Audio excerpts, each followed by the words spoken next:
we're going to have Kerry Joyce come on up here. Now, Kerry is a senior at Phillips Academy, and she's been exploring archaeology from kind of a different angle than Apsara. I know Kerry's true passion is the classics, but we're going to try and convert her eventually. Well, they go hand in hand. They do go hand in hand a little bit, yes. So last school year, Kerry came to me and asked if she could utilize the Peabody's library and image collections as a source for a paper she was writing for her American history course. Of course, we said yes. And so she chose, with that paper topic, to explore the photographic portrayal of Native Americans throughout history.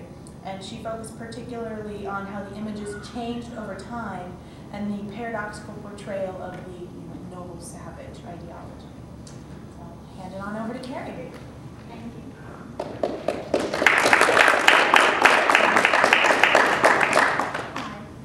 I'd just like to start with this quote. I thought it was rather well put. It's by Robert Hughes from The Epic History of Art in America. So I'll just read it to you. There was one kind of American whose depiction had always raised problems, the American Indian. Whites had been praising, deriding, or trying to be objective about the first Americans ever since they crossed the Atlantic. The image of Indians projected by writers and artists was a faithful index of the way white society at large thought about them. If, at first, some Puritans felt they should be converted, they imagined them as innocent and childlike, waiting for God's word. When the Indians rebelled against Christianity and its bearers, they became imps of Satan. When white Americans wanted to show their own native identity, their difference from the English, they dressed up as Mohawks to throw the tea chests into Boston Harbor.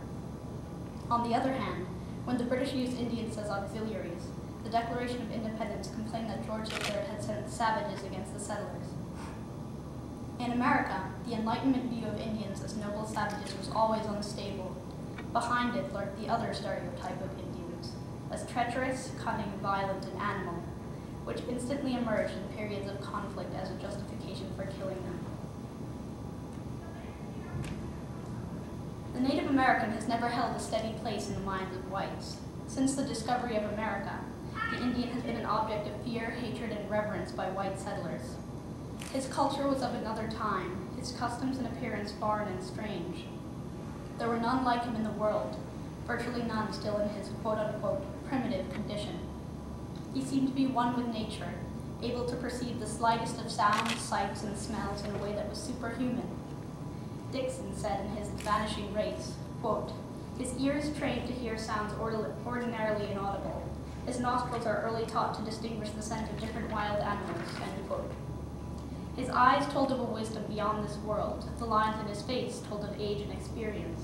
The so-called red man had lived in a dreamlike America, with all its rich resources and beautiful landscapes. But our perceptions of him changed as his relations to the white European settlers changed. From the earliest engravings from the discovery of America, to George Catlin's portraits of native chiefs, to Edward Curtis's Indians, the representation of the Indian, and thus our perception of him, changed with time according to how we felt about him. Warriors, when clashing with the settlers in battle, were savages. Once they were no longer a threat to us, they were Spartan, their glory and valor rivaling that ancient race of a highly civilized warrior people. Some may have held him in reverence, comparing a flash of a facial expression to the noble profile of a Greek orator, or noble valor in war to that of an old Roman. In this way, he was often romanticized by the white man, seen as a remnant of another time, classical or even more ancient, man in his original state. The Swiss painter Karl Bodmer saw Indians as, quote, men who represented human antiquity that reached far back beyond the Doric or even the Homeric Greek, end quote. Other times, he was seen as a noble savage. The title itself was contradictory, just as this American perception of the Indian it represented. With Jackson's Indian Removal Act of 1830, tens of thousands of Indians were displaced, many of them dying on what was called a Trail of Tears.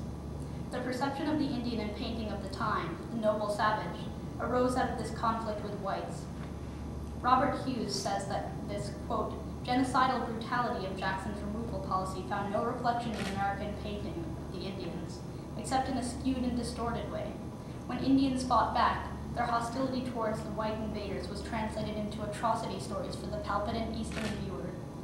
Thus, the noble savage mutated quite rapidly through the late 1830s and 1840s into the demonic Indian, into whose fierce and phallocratic presence all talk about the brotherhood of man was a wasted effort."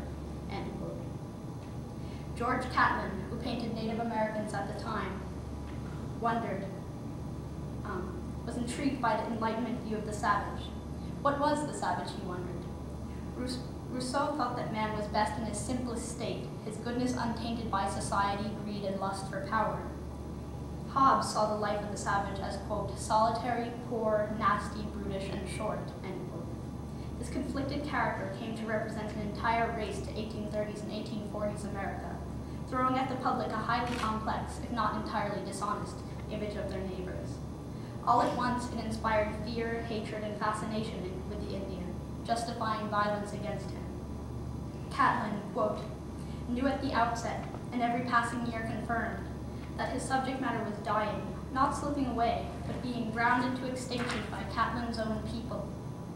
America consumed painted Indians as fast as it could wipe out real ones, end quote. As photography grew in popularity, it became common for Americans to carry small carte de visite, sometimes of Indians. People were drawn to the thrill of having the image of a race that was grotesquely fascinating to them in appearance, a race they would be afraid to meet face to face, at their fingertips. This fear subsided by the mid-1840s, as Americans realized that the Indians had no chance in holding their land against the whites, and little chance at surviving in their tribal state. Quote, they were a dying race, one more image for the loss of America's original nature. Once the whites had won, they could view their defeated enemy through the lens of their art with magnanimous regret, though never with guilt. End quote. Americans felt that it was an inevitable tragedy that the Indian race must be displaced in the name of manifest destiny. Quote, the laws of progress had condemned the Indian, and so the children of progress could mourn him, up to a point. His liquidation was merely the fulfillment of the natural order in which the strong displaced the weak, nothing personal. Thus a new stereotype rose to replace the demonic Indian, the doomed Indian, end quote. The public deemed Indians a vanishing race, inevitably doomed to be wiped out by white culture. Catlin, speaking of their fate, said that he had seen their rights, quote, invaded, their morals corrupted, and their lands wrested from them, their customs changed and therefore lost to the world, and they at last sunk into the earth, and the plowshare turned sod over their graves, end quote. Photographers like Edward Curtis set out to capture what was left of this vanishing race, while some others attempted to do it legal justice. As the Indian fascinated Americans as a race untouched by civilization, foreign and ancient in its ways, the camera captivated the public imagination as an instrument of the future. The invention of photography was one that excited the minds of the American people. It seemed as though to capture an image and print it went against some law of nature, as though perhaps the subject was robbed of its essence by the dark lens. There was something spiritual about it. Photographs, even in today's culture where they are familiar to us, impress us. As scientific data, a photograph seemed to be incapable of lying. As art, the truthfulness of the camera rendered an image so real it felt as though you were standing right there. Whatever your purpose, produce a photograph and you had evidence, an artifact of a past moment in time to prove something or commemorate something. Photography in its early stages was not considered to be an art form. Its techniques were far too mechanized, and its craft was one that was becoming increasingly more accessible to the public as models became more advanced and printing processes became easier. It was no longer reserved for the experts. Painters, with their masterful use of the brush, denounced it. The simplification of photography's processes made it more popular to use, and thus came to be considered vulgar by much of the artistic community. Photographic images were popping up everywhere for all different purposes. Aesthetes like Steichen, whose photographs were reminiscent of the works of Whistler, and Stieglitz, whose book on early photography, Camera Work, is largely responsible for the recognition of photography as an art, fought for the public to recognize the craft as an art form. Scientists documented subjects easily and more accurately, and photojournalists were able to produce an image as proof of news. But photographs did not always fall exclusively under one of those categories. Edward Curtis, a pioneer and one of the most widely known photographers of Native Americans, called his own work an art science, documenting a romanticized picture of the Indian tribes of North America, hoping to capture the essence of a vanishing race and save it for future generations. In his introduction to his work, The North American Indian, anthropological in its breadth but romantic in nature, Curtis expressed his desire to capture something that was quickly dying. Quote, "The information that is to be gathered respecting the mode of life of one of the great races of mankind must be collected at once or the opportunity will be lost." End quote. His ambition and uncompromised romantic vision kept him in pursuit of capturing an already fleeting way of life. The result was a work unrivaled in scope, The North American Indian. He created each image consciously as a member of a body of pictures that would stand as one work. Each photo was modeled deliberately, staged to play a larger role in the scheme of Curtis's project. Curtis had his own intents for each photograph, a preconceived vision. He would not sacrifice the picturesque for anything, nor would he reduce the breadth of his subject matter, a devoted study to the anthropology of native tribes all over North America. His task seemed scientific in nature, an unabashedly ambitious desire to document tribal culture, but it was his aesthetic eye, his romantic character, that governed his decisions as he made the photographs.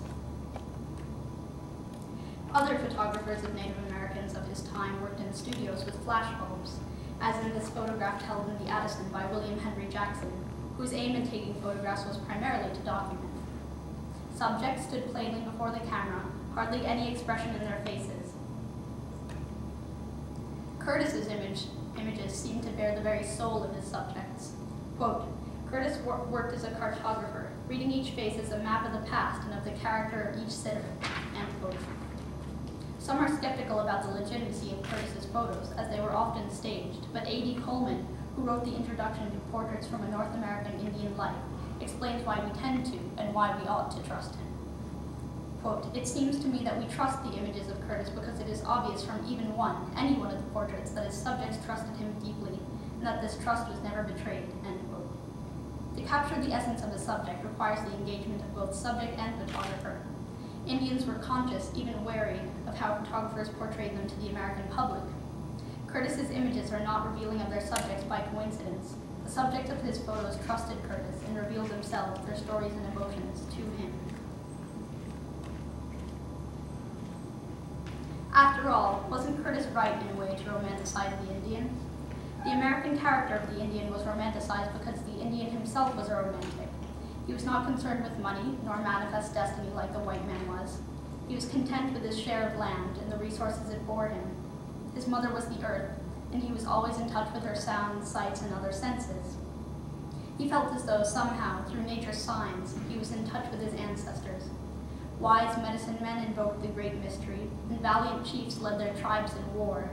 Indian roles were as magical and mysterious as the characters of ancient literature. The nature of Curtis's pursuit set time against him. Many of the tribes he sought to document had already begun to assimilate into white culture, or else were crushed beneath it. From artifacts of those bygone days, he sometimes had to stage a replicated past in order to document the tribal culture. He felt an urgency to capture the customs and people of all the tribes of North America before they died out. Curtis's famous photo, The Vanishing Race, encompasses his whole purpose in photographing Native Americans. The photograph shows a line of Navajo men on horseback, riding silently into the distance, their figures obscured by shadow, as they recede into the blurry focus of the dark horizon.